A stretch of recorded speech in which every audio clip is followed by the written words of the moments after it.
Let's talk about panning drums in a mix and why you might want to follow the guidelines I'm going to put forth in this video. Hi, I'm Keith. Let's get started. Two things you're going to want to have in your mix in order to get it to sound professional are width and movement across the stereo field. So let's talk about how to get those. And to do that, just a tiny bit of theory.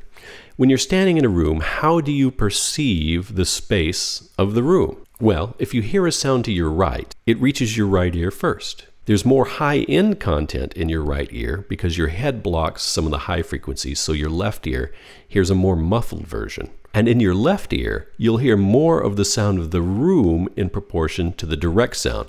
Your right ear hears the direct sound, your left ear hears more of the room sound.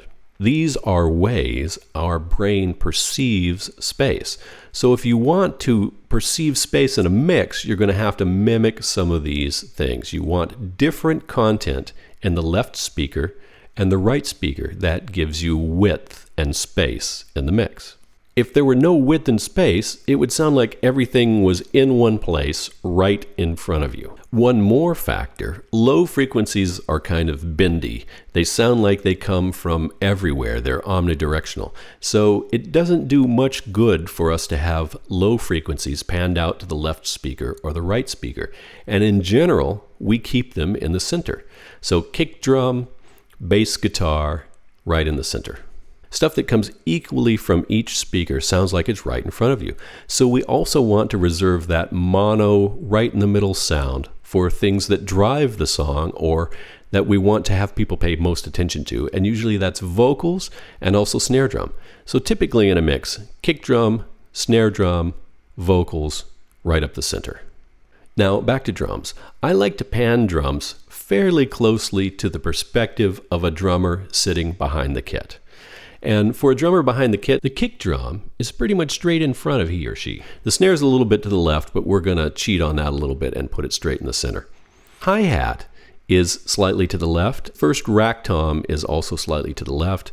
And the toms go across from left to right, with the biggest tom, the floor tom, being further to the right. Now that hi-hat is a little bit to the left, but the drummer will have a ride cymbal to the right. So a hi-hat beat, switching to a ride beat, ding, ding, ding, ding, ding, those will take up different places in the stereo spectrum and therefore will give us some of that sense of space and movement.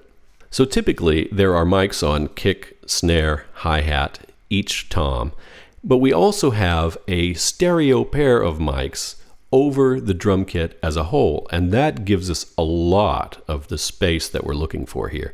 And often there's what's called a room mic, which is just a mic back in the room somewhere to give us more of that sense of being in a room. I like to start a mix with just the overhead mics. Now here's the pan control, and it's pan straight up. This is a stereo feed, so it's already got left and right to it. Take a listen to this and pay attention particularly to the hi-hat and where it comes in the stereo field, and then where the ride cymbal comes in the stereo field. The beat starts off with a hi-hat beat and then moves to a ride beat. Here's a hi-hat and ride and toms. One more time. Listen to the stereo field.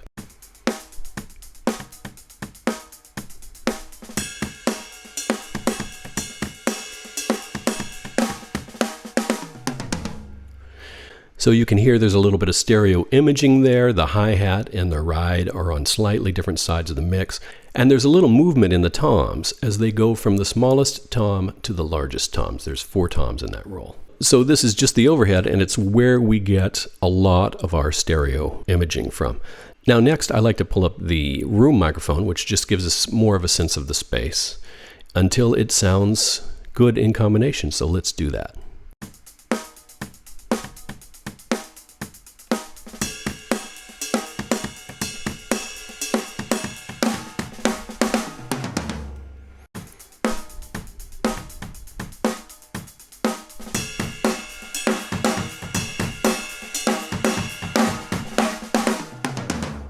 Okay, I think it sounds good about here.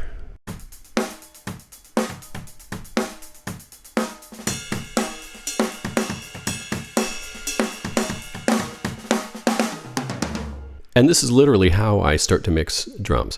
Now, if you remember, we want to keep our low end focused in the center and tight. So I will roll off a little bit of the bass in the overhead mics just to tighten up the sides. So I'm going to turn on this effects, and I already have an EQ inserted. And I've just rolled off a little bit. You probably won't be able to hear much difference. I'll turn it on and off.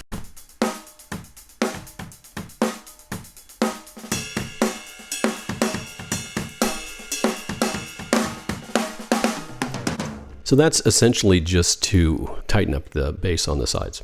Now, if you want, you can bring the kick and the snare in next, but I'm going to bring the hi-hat in. As you can see, it's panned about 40% to the left.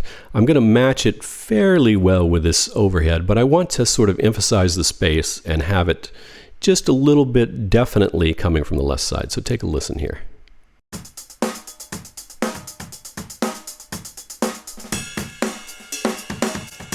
Okay, so now we've got the hi-hat in, and it's balancing reasonably well with the ride cymbal. Now let's bring the kick and the snare in, and as you can see, they're panned straight up the center.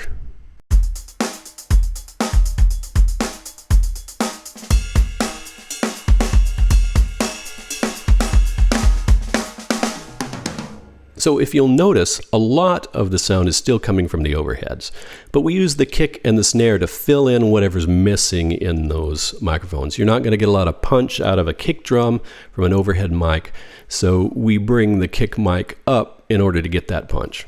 I think we've got a reasonable balance here with the hi-hat off a little to the left and the ride cymbal off a little to the right. What we don't have yet is the toms, and if you'll notice, I have these panned. There's 4 toms in this fill. And I have these panned to the left, not hard left, about halfway, a little bit to the right, a little bit more to the right, and fairly hard to the right. I don't want this floor tom to be all the way to the right, too much low end over there. And so listen to the movement of the toms through the stereo field and notice that you get a sense of space from them being panned that way.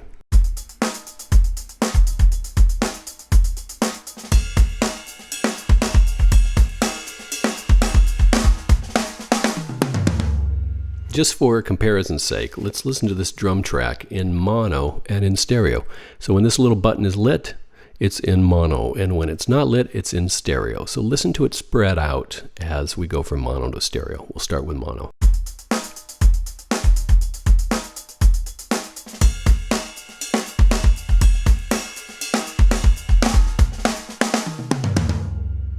One more time.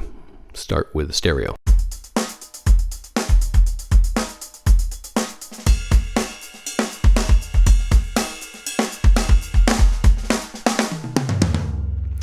Okay, you can hear there that going to stereo gives width and some space and makes it more interesting. Okay, now that's how I pan drums. Essentially, I do it from the perspective of the drummer, sitting behind the kit with the kick straight in front of him, the snare almost straight in front, the toms panned around the stereo perspective, and the overheads capturing the stereo sound of the room. And that gives your mix some width and some movement within the mix. It keeps it interesting. Okay, if you like this, or enjoyed it, or found it useful in any way, hit like and subscribe, and we'll see you on the next video. Bye-bye.